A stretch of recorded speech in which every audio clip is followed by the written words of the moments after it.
Now on Meet the Drapers! No other show in the world that allows you to invest into startups. So many problems there, never used it in my life. And we have a team that's ready to build. Definitely in the bag. I haven't got that one yet. My sister Polly. $1 billion. How do you do that? I loved her reason for getting into it. Unprecedented. Nobody's ever done it. And that didn't happen in Wall Street.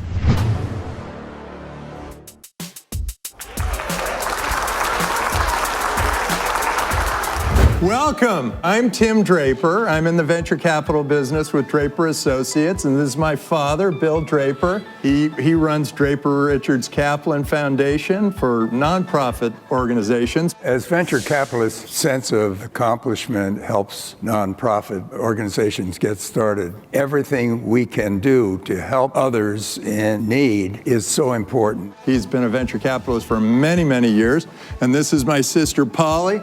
She is a producer, actor, director of movies and TV. Oh no. Oh no, that is so impossible. I just asked whether you were the type of woman that men wanted to marry. So what did you say? So we're gonna have three very different perspectives as we interview these entrepreneurs. So this is what we do on Meet the Drapers. We interview entrepreneurs. They give their pitches. There may be 3 per episode. We make it so that you can invest from your couch into some of these interesting startups. But then how do you buy into these tokens? Well, we've figured it out.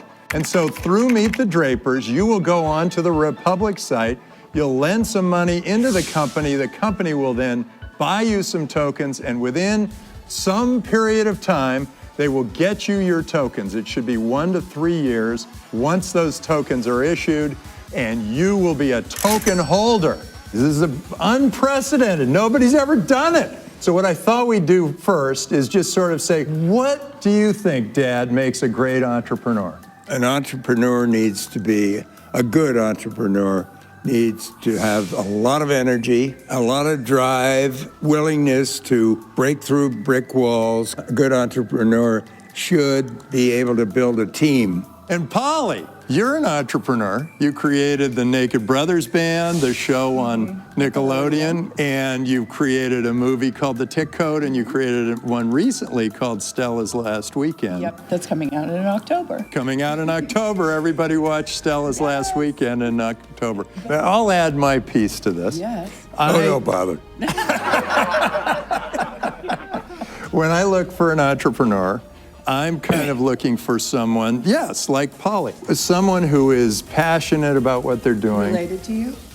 Related to me. The other thing I look for is somebody who is going after an industry where they are kind of angry because the industry provides bad service at a high cost, and they're taking on some new technology and they're applying that in a new way to the industry. And that's sort of how we make our original assessment. And then when we finally meet the entrepreneurs, it's the ones that blow you over. They change your whole way of thinking. They throw real passion at you, real excitement. They're energetic, and it's a maniacal dedication to their mission. So enough about what we think. Let's get introduced to some of the entrepreneurs. And before we do that, let's see what the entrepreneurs are doing backstage.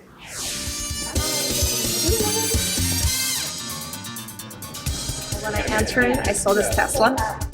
Like, who has Tesla in the office, you know? What I'm most concerned about in my presentation is focusing on telling a good story with passion, but keeping it bottled in a little bit.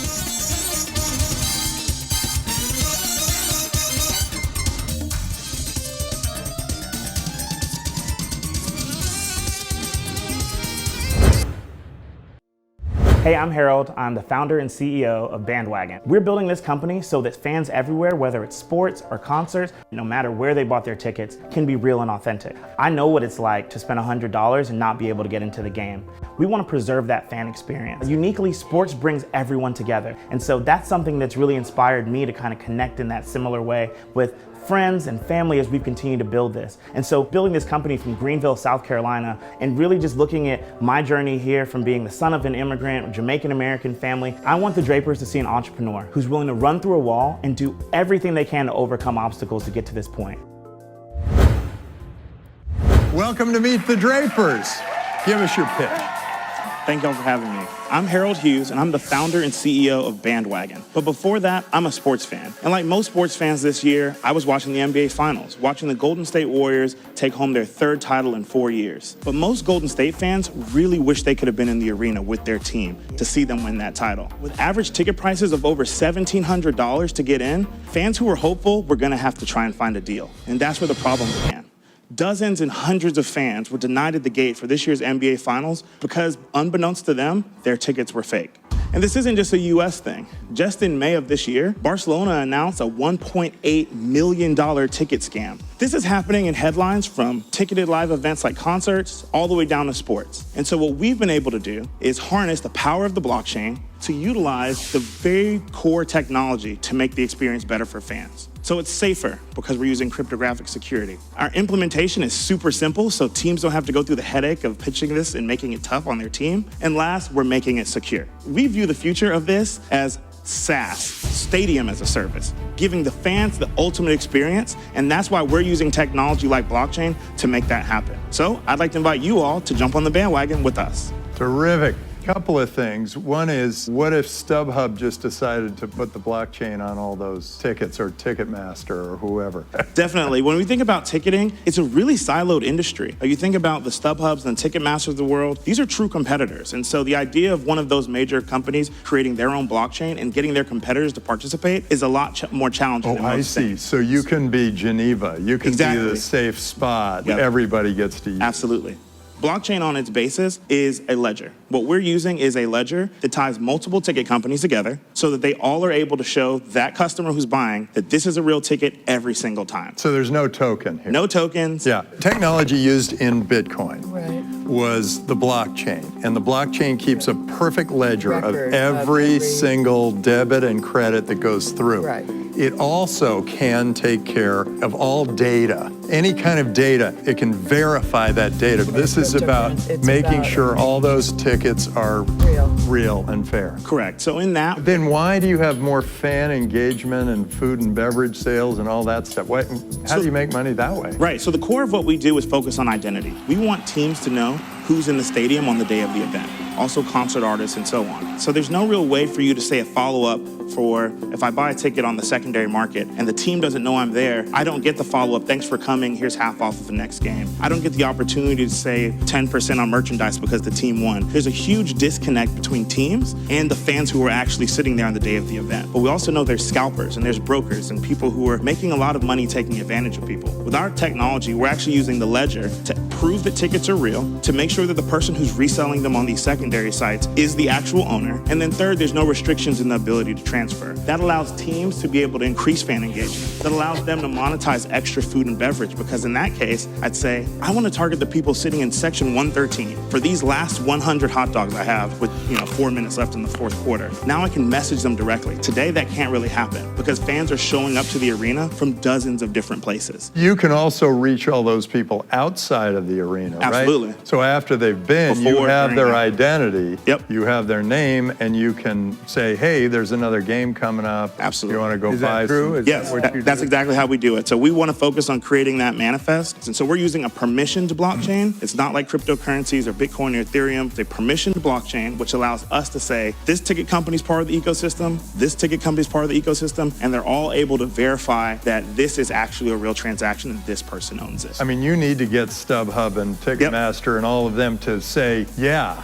we're going to go. Absolutely. How do you get them to Yeah, do why it would they without wanna do turning that? the screws on you regularly? Yeah, the number one thing we're finding is that there's a $2.3 billion fraud problem in the US from ticketing. Most of that is eaten by StubHub and Ticketmaster because they're so large. And so for us, we're saying, in exchange for making this problem go away from you, we want to help encourage more fans to come to the game. That's what the big value is. And how do you charge? We charge a toll for every time a ticket moves through the ecosystem. So think 10 or 20 cents every time a ticket moves through the ecosystem, but we also assign a one-time licensing fee to the team. Let's say we start with our first customer, Sacramento State. Sacramento State would pay us somewhere between $10,000 and $100,000 based on the size of their stadium. And then when they have multiple ticket companies, let's say Ticketmaster, StubHub, or whoever, anytime a ticket's resold and moved through that ecosystem, we take 10 cents from those ticket companies. But you don't get any money from food and beverage. Not yet, but we Or do think that we'll be merchandise. able to build that out down the road. road. How far along are you in dollars and cents right now? Yeah, so we have 2 customers and we have over $100,000 in revenue in the last 18 months. Our blockchain is fully up and running. We have 558,000 tickets on our blockchain, so we're able to validate those as they move through the ecosystem, and we have a team that's ready to build. But that's not very much related to all you're doing. Sure. What's next year? What are you projecting? We project that next year we'll be closer to 1.2 million. With the licenses that we're getting, in the beginning was really investing deeply into the tech. What are your costs out of $1.2 million revenue next year? What do you expect? Our cost should be just north of $400,000. So it's really high margin. Yeah, huge high margin business because we're putting the investment into the software to make it super simple for folks. Who else is on your team? We have a CTO who's based in the Bay Area. I'm the CEO and went to Clemson University. I studied economics and political science. And our COO is a rock star from the sales and technology space. We both grew up in the distribution space, so asset management and barcoding and RFID. We're approaching ticketing from an asset standpoint. We want to be able to track it from its inception to delivery and consumption. We've added some awesome advisors like Orlando Jones, entertainer and tech investor, and most recently Melly Price, who exited a company called Frontgate to Live Nation. So now we're building those pillars into our team, and now we're looking for that next step. I once got a fake ticket. What was great about it was they saw that it was a fake ticket, and they saw that I had paid for the fake ticket a lot of money, Right. and they said, well, it's okay. They kind of let it happen. Good. It would have been better to know for sure if that was a real ticket. Yeah, we think validity is super important when it comes to this stuff. And so we want to prevent that. We want more families and more friends to have better experiences at live events. And having those tickets be authentic is one piece. But being able to do great touch points with fan engagement and marketing before, during, and after the event, we think changes everything. Well, thank you very much for coming in to meet the Drapers. Thank you very much. All right. Have a good one. It's so awesome to be here with the Drapers, a legendary Silicon Valley family, to see how they started and being able to create generational impact. That's what I want to be able to do for my family. I love the fact that we're giving an opportunity for viewers to get in on crowd equity, because this is going to give them an opportunity to change their generation. And I'm loving that we're going to be one of those platforms that they can consider.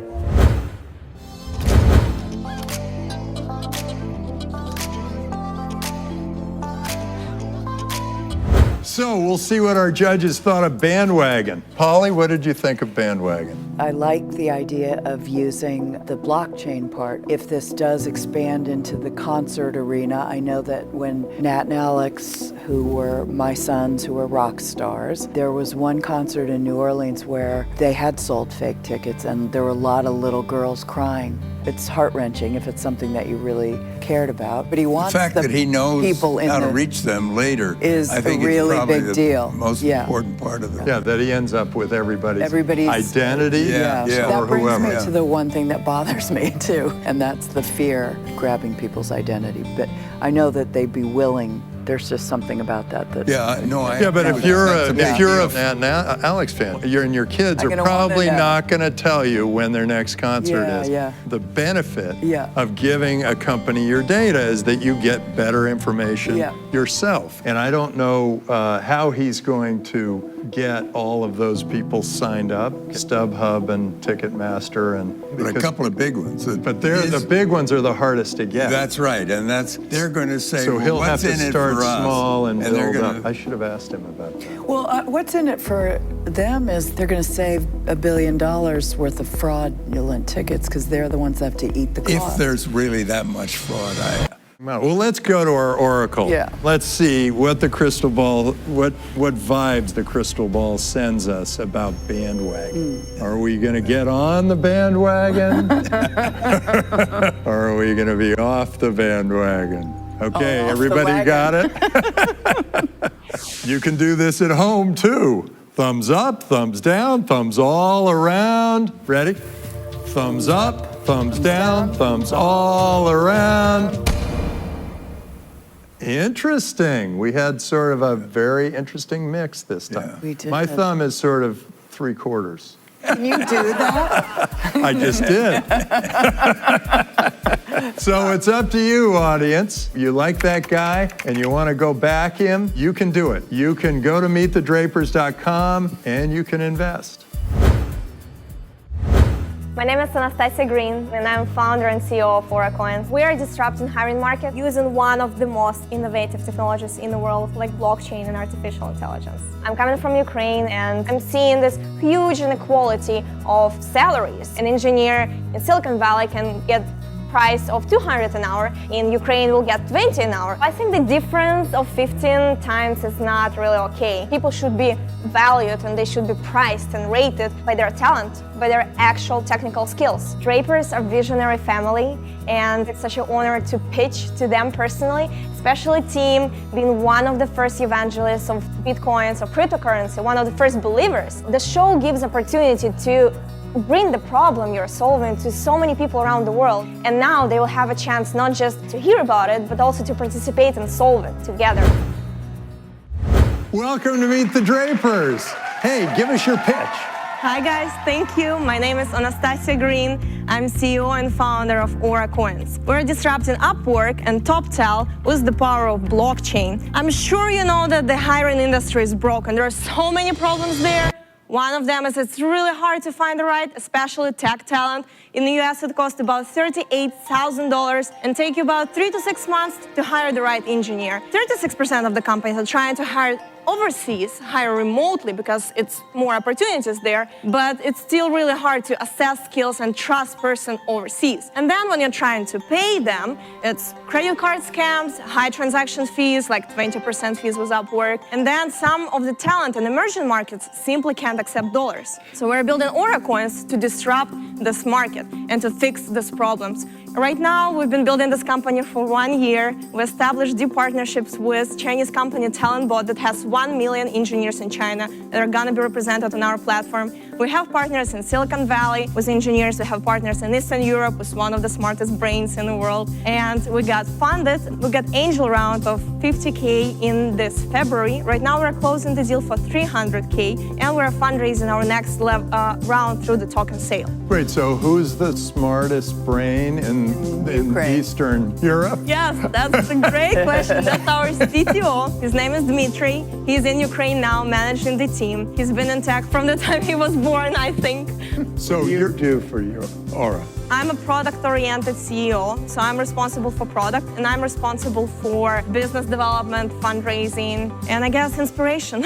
Why do we need the blockchain for this, and what's the benefit? Now, you mentioned smart contracts. Is that so that anybody who helped out in the hiring of somebody gets some Bitcoin or something? Yes, exactly. So basically, our idea is to make this platform decentralized, and it's one of the hardest parts of hiring. It's actually understand what this person knows. So we're using the power of the platform of other engineers who can evaluate skills of the specific engineer on some level and give them yes or no, like you guys do here. Everybody who participated in the contract, either it was the hiring person or it was the code review person, can get their percentage from this transaction. Just by voting on the person, you're getting some tokens. How are you going to spread the network of token holders? What's my incentive to go be a token holder? First of all, not at the ICO, I get that. They're as a user, right? As a user, why am I doing it? We have 3 main users. First of all, it's the companies who want to hire. The incentive for them is very simple. It's easier, you can pay in these tokens. For the engineers, it doesn't matter what currency the company will be paying them in, they can receive our token and then convert it into any other currency they want to. Their price rate is dependent on their score. The more they use the platform, the more they use the contract, the more they receive reviews, the higher they can price themselves on a global workplace. And again, it won't matter if you're from Africa or from India or from Latin America. You can still earn as much as somebody from Silicon Valley or Canada if you're talented. Talented or active? You're talking about active, not talented, right? Yeah. You're talking about people who are active doing this. Well, they're getting reviews from other people, right? Yeah, well, first of all, they're giving reviews. The most active user is somebody who's working on the platform. It's engineer itself. Good. And why are you doing it? Why do you care? You know, my parents are engineers, and they're working for a government company in Ukraine building rocket ships. They have more than 20 years experience. I don't think you can guess their salary. It's $300 a month. $300. What? $300 a month. Oh my God. You know how much junior engineer in Silicon Valley, SpaceX or NASA can make? So it's 15 to 20 times difference. And I don't Why don't they go apply to a job at SpaceX? It's a different mentality. It's a post-Soviet Union country. They are not that. I don't think they will be able to sell themselves. How did you become the way you became then? I was, in post-Soviet Union countries, people think that selling is very bad, kind of Yeah. like bad thing to do. Yeah. But I loved it. I was like, if I learn how to sell, I will be good in life forever. I was studying management, international economics, never used it in my life, honestly. All my experience came from working for companies, for solving real problems, for starting my own companies, for failing my own companies, etc., etc. It's been more valuable than education for me. Well, thank you very much. Thank and thanks you. for coming and pitching Aura. Thank you. Terrific. Good luck to you. Very Thank you very nice to much. see you. Thank you. I was expecting them to be more VC style, scary and stressful, like they will push me to the edge, asking numbers, revenue projections, that kind of thing. But it was the opposite of that. They were like, tell us about your parents. Tell us about where you came from. Oh, you're from Ukraine. This is so exciting. Every time when you pitch it to the VC, most of the times you hear no. But we're not just building tech company. They got what we are after. We are bringing equality and transparency into the hiring process.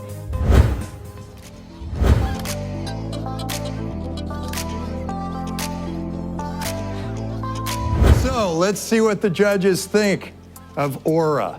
Polly, what did you think? Loved her passion. I loved her reason for getting into it. I loved her pants. Yeah, She's you've wearing got a awesome new pants. tattoo there. I'm Yeah. wondering why that happened. I read a book called The Startup Hero by Tim Draper. It was a total setup. And Tim said, make a bucket list, go for your dreams. I'd always had on my bucket list the dream of getting a tattoo, and I got a tattoo. Ta-da! Oh, it's lovely. Okay, and Dad, what did you think of Aura? I think it's a go. It's a win. So I thought it was pretty interesting because what I look for when people are doing an ICO or the new cryptocurrency is I'm looking for something that can create a network so that it spreads, because the more the network spreads, the more valuable the token becomes.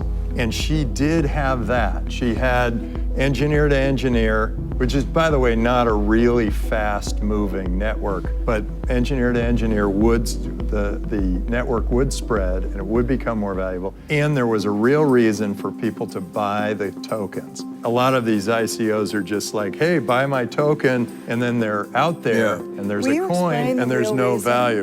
A token is a new kind of currency. Right. It's a new way of operating. Some of the tokens are tied to an asset, and that's more of a security, but most tokens are these currencies. And Bitcoin was the first of these currencies, and then Ethereum, and then others. After Ethereum, Just to explain to the audience, Tim got started with Bitcoin at the very beginning. well, not the very beginning, but pretty close to Yeah. the beginning. The new cryptocurrencies launch, and the way they launch is they create an ICO, initial coin offering, and they say, here, we have a coin. You guys go ahead, do something with it, spread it. A coin, if I just have all the coins, you don't want the coins, you don't care about the coins, but if we all have coins and we all recognize them as tender, as something that we can trade, then those Yeah, things that's are right. really valuable. The more of us, all of you, and if all of us recognize a currency, suddenly that Like a currency dollar is bill. worth a lot. And the reason, you said dollar bill. Sure, it's still quite a valuable currency, but it's still subject to the whims of some government or another. In the case of the dollar bill, it's the US government, very secure government. But if you're talking about the Argentinian peso, you know that thing is dropping 30% a Yeah. year forever. So you'd much rather have a cryptocurrency operating in your country Yeah. than the currency that's tied to some I see. government or another. Bottom line. Bottom what line, do we you think? got to consult the crystal ball. All right, let's Okay. find out. So, crystal ball, send us the message on Aura. Aura. Feel your aura. Okay, now we're going to vote. Okay, you ready? Up, down, all around. Boom. Whoa, 3 thumbs up for the Ukrainian aura. All right. Let's see who the next great entrepreneur is who's going to come pitch Meet the Drapers. Hey!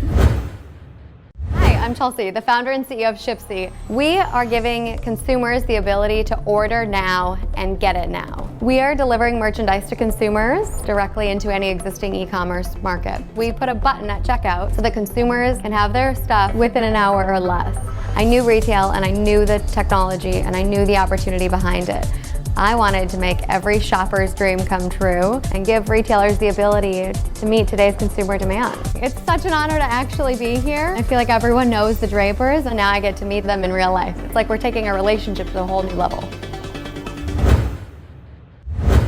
Welcome to Meet the Drapers. Hi. Thank you, I'm Give us so your pitch. excited. Hey, we're excited to have you. Good. I'm Chelsea Lee. I'm the founder and CEO of Shipsi. Before we dive into it today, has anyone ordered anything online recently? A couple things? Yeah. Have you ever ordered I keep anything? having to order new slippers because my dog, we have a new puppy, and the slippers are the puppy's toy thing. Yes. Playthings. I should just get him slippers. And Yes. Yeah. Order But them anyway, online. I ordered a bunch of slippers. All right. Well, this is probably one of the best examples I've ever had. Let's say new dog's name is Is Toshi. Toshi. Named after Satoshi Nakamoto, the Very inventor of cool. Bitcoin. Ah, there we go.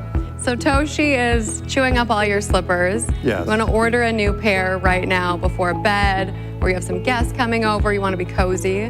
What if you were shopping, buying your slippers online, and let's say at checkout you had an option to get it in 7 to 10 days for free, overnight for 40, or you could get it within an hour for, let's say, $6. Which one are you going to choose? Nice. Short term. Shorter. I want it now. Yeah. Now and And Yes. cheap. We want them cheap. That's Yeah. exactly what we're doing. We are putting a button at checkout in any existing brand or retailer's website. The consumers can receive merchandise within an hour or less. how do you do that? Magic. It really is, but there's a lot behind the scenes that goes on. To preface it, we don't own any cars, warehouses, merchandise. We first integrate directly into any existing e-commerce platform to add the button. Then we plug into the last mile delivery network. We basically aggregate the Ubers, the Postmates, the Instacarts, the Delivs. And then we also tie into the item management system for the brand to ensure that merchandise is there. So these have to be big brands. Not necessarily. Well, they've got to have a warehouse within 6 hours of my house. Good question. We pick up from a store location, a warehouse, or a distribution center. Any three. So they've got to have one nearby. Yes. So it has to be pretty big. Could be pretty big, but we also have business rules set on the back end that we work with brands and retailers to define so that consumers don't see the option if they don't meet that business criteria. For example, a specific geographic radius of the store or specific merchandise or specific pickup times for the warehouse. The brand or the retailer can change things like, I want it to be a 5-mile radius of my store or a 10-mile radius. They can make those kind of changes. So how do you make money? Each brand and retailer pays a one-time setup fee, a monthly recurring fee, and then also a flat rate transaction fee. What is that? The monthly? What percentage of the retail cost Yes. of the item are you charging? So we don't do it by item or by order. We do it 100% volume or value-based for the retailer. That monthly fee ranges from $100 to $10,000, depending on how much volume they have, and we break them up into 4 different tiers. You're just taking a little piece on the top, and that's, yeah. The solution that we have right now, so we have different partners that we look at the inventory. So Shopify, for example, and we're working with Oracle and Magento and Demandware as well to make it completely automated, so we really don't have to touch it a lot. Why do you care? Yeah, I can get all this stuff on Amazon. Yeah, I had been working with countless brands and retailers. I come from corporate retail, and every brand, no matter who it was, between Bob's Bait Shop and Nike and everything in between, was trying to figure out how to meet today's consumer demands and how to stay alive against Amazon. So I thought that there had to be a way for them to be able to do that. There is also actually a play to partner with Amazon for us in that their Fulfillment by Amazon sellers send merchandise to the warehouse and then they're Prime eligible, but they have all of these marketplace sellers that send directly from their store or garage. They don't have a way to be Prime eligible, so we would basically fill that gap for them as well. What is your background? How did you get into this? Yeah, I started in corporate retail, working at a retailer in London, and then worked at Saks Fifth Avenue in New York. Doing what? working in the buying office. And then I started working in Minneapolis, where I'm originally from, at a technology company called SBS Commerce. And then had the luxury of working with 3 amazing mentors there. And then who else is now on your team? Yeah, so I met my co-founder, Ben. We were good friends, and I called him because I woke up one day and I felt like all my counterparts were 50-year-old men and I wasn't learning as much every day. Private equity firm. You can't learn from 50-year-old men. I can, but... No, you prefer 90-year-old men. 90-year-old men, yes. I just wasn't learning as much every day. So he asked me to look at it as a favor, and I looked at it, and I dove into the technology and said, why are we doing this for traditional logistics? Why not on-demand and e-commerce? It's the same API that we can use. So that's how we got here today. So Ben, my co-founder, is serial entrepreneur, angel investor, has built 30+ technology platforms. Aren't there competitors doing this? Okay. Just you and Ben? We have 6 total team members, so 3 are full-time, 3 are part-time. The rest of the team is collectively people that I've got to work with from sort of different areas of my life. Are they all 50-year-old men? I was just going to say that. Pretty close. I just wanted the 90-year-old instead. How about competition? You're white labeling, so you're not getting your brand out there into the hands of all those consumers? In an indirect way. So I see us having 20 to 30 strategic partners like the Shopify's who then go roll it out to their retail customers, who then go roll it out to the consumers. But I love that we give the retail the credit at the end of the day. You love it, except don't you want the end user to know who Shipsi is? It depends. We've toyed around with a few things. Right now we have some black boxes that things are delivered in. Really, it's about getting more sales for the brands and the retailers. And if we get credit for it, okay. If we don't, okay. Well, thank you very much for coming in to meet the Drapers. Having me. Good job. Thank you. Really, very nice job. And I like the idea. I will pay the extra $6 to get my slippers right away. All right, thanks. So nice Good to luck meet to you. you. Yeah, Great. thank you. I went into it knowing that they would be incredible, and they were even better than I could have ever hoped for or anticipated. I was really surprised by Tim's response when I asked him what the last thing that he wanted online was.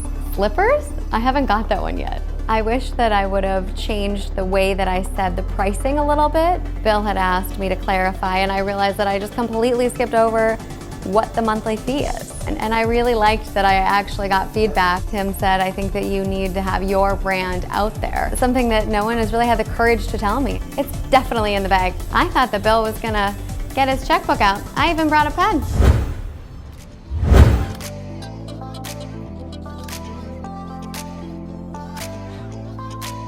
You often have a guest judge. This time the guest judge is our crystal ball. We'll just see what the crystal ball thinks after we've made our determinations. All right. Okay, so Polly, what did you think? I thought she was really smart. I love someone who's disrupting Amazon. I'm not sure that she is really going to be able to manage growth, but Ben, who we didn't meet, may be a very important element and bring some of the things that I thought were lacking in her ability to really run a company. Actually, I think she is really good front person for a consumer products company. The problem is this is a logistics company, and I don't think that that's her love. Boy, she's really bright and really passionate, really good, excited about what she's doing for now. I feel like she has the interest in maybe being an e-commerce site herself or something a little bit more along those lines. That was my feeling. Everybody's being crushed by Amazon. So all of these e-commerce sites, I think, are going to want quick delivery. Okay, crystal ball. Everybody's hands have to be up against the crystal ball. Oh, we touch it? No. Crystal ball, crystal ball. What do you think of Shipsi?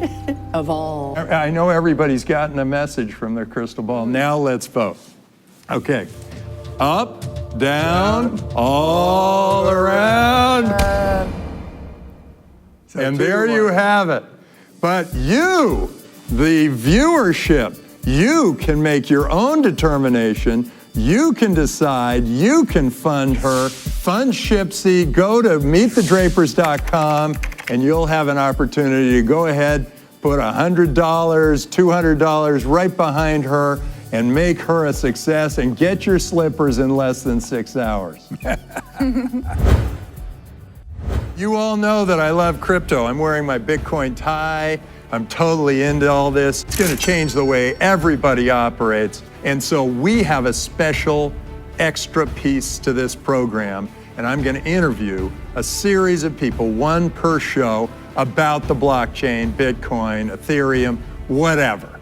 And you guys get the benefit of that. Heard it here first. It's gonna happen. Now, mic drop. I'm here with my son, Adam. This is his first appearance on Meet the Drapers. Good to have you on the show. Adam and I are both sort of obsessed with the idea of Bitcoin, the blockchain, cryptocurrencies, and how they're transforming the world. Tell me how you got into this. 6 years ago, it was one guy in a coffee shop pitching me about changing the world. What he said was, at some point, the world is going to be on one financial infrastructure. Forgetting about all the borders, forgetting about all the different governance that humans have put into place, and making transactions frictionless. Now, you can list an idea on the blockchain, and you can raise money from anyone all over the world. It's not in one area, it's all over the world. And so last year, that went crazy. Everyone was coming up with ideas and fundraising and raising hundreds of millions of dollars, and that was really, really exciting. So when there's a new technology like this, it changes all sorts of things. So the bankers are going to be upset. Bitcoin somehow is a better currency than what they've got. Yeah. And they're going, whoa, hey, we don't want this. And then they fight it, and then the regulators come in, and the press says, wait, I kind of like my bank account. Then the press realizes that, oh, actually, this is a better way to move currency. Yeah. What do you think of that? How have the regulators affected this, and how do you think they should do things moving forward? This is obviously a disruptive thing to the governments that be, because suddenly they don't control your money anymore, and all of the citizens, all of these people all over the world are saying, what is money? It's the first time in at least my life where I feel a whole generation of people is asking what money really is and how can it be better. It's not just pieces of paper. This is a technology that is impacting not one country. All different countries have different Federal Reserve related systems and different governments that are regulating them. Suddenly I control my own money and I can cross borders frictionlessly with no other centralized authority being able to actually confiscate that money or stop me from withdrawing money. So teach all of our viewers something that we don't all know. Whatever just came to your mind. We are in a transition phase from being a very physical world to being a very digital world. And up to this point, we've only been able to look at that world through a window, which is our computer, our phone. We've never been able to immerse ourselves until now with virtual reality. Cryptocurrency and virtual reality are going to create the largest economy that has ever existed together. They are the perfect use case for each other. Awesome. Okay. Well, thank you, son. Thank you, Father. Great to have we'll do it again another sometime. Draper Yeah. on Meet the Drapers. Thank you. Great to have you. Okay, so that wraps up the first episode of Meet the Drapers. We saw three really interesting entrepreneurs, and maybe it spurred on some thought. Venture capital is fun because you meet with all these entrepreneurs. Yeah. Some of them, you say, well, thanks, but no thanks. But they are so fun. I think that we, in the venture capital business, had the best business of all because we talked with so many entrepreneurs, got acquainted with them, and brought some of those ideas back home. Now, I don't know what you thought as one of the kids back home, but did you become an entrepreneur because you were an entrepreneur and from when you were selling oysters Well, I think off the out of the trunk of the car. Let's talk, Tim.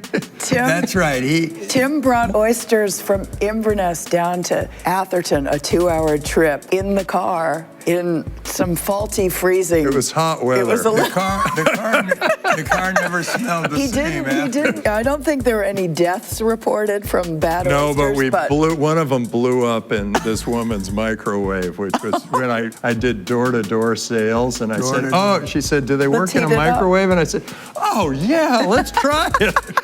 And there was the oyster, we're watching it. Boom! So then the next person's. But I think maybe I became more entrepreneurial because you had such respect for those entrepreneurs. Yeah, and so I kind of looked at it and I thought, well, gee, I can go do that. And she probably did too. I remember you came back with these oysters, and then you had to sell them. And so, of course, our family friends were the ones that you would think are the easiest sale. Victims. So you get on the phone, and I watched you hour after hour, and you dialed the phone in those days. Yeah. It was. Dialing these numbers. Hi, Mrs. Redfield. I've got some oysters here. Would you like to buy a dozen?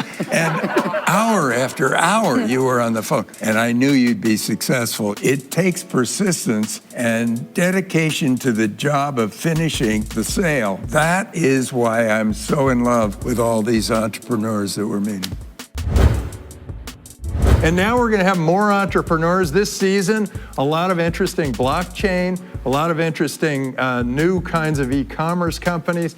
All sorts of things are going to happen in this wild and wonderful season 2. And we'll see you next time on Meet the Drapers! When Satoshi Nakamoto.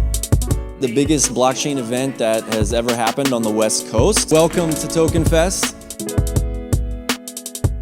Blockchain will impact every major industry in the world. Hi, my name is Nathan Nichols, the CEO of Tax Token. And my name is Graham Goddard. I'm with All Public Art, monetizing art in a way that's never been seen before. Has the potential to completely revolutionize the way we look at any marketplace. Will be used in 2 days to verify the Russian president election. Using blockchain to give absolute trust and confidence. We're using blockchain. We are a blockchain-based company. Blockchain.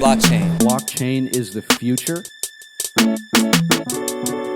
Thank you for coming. This is the beginning.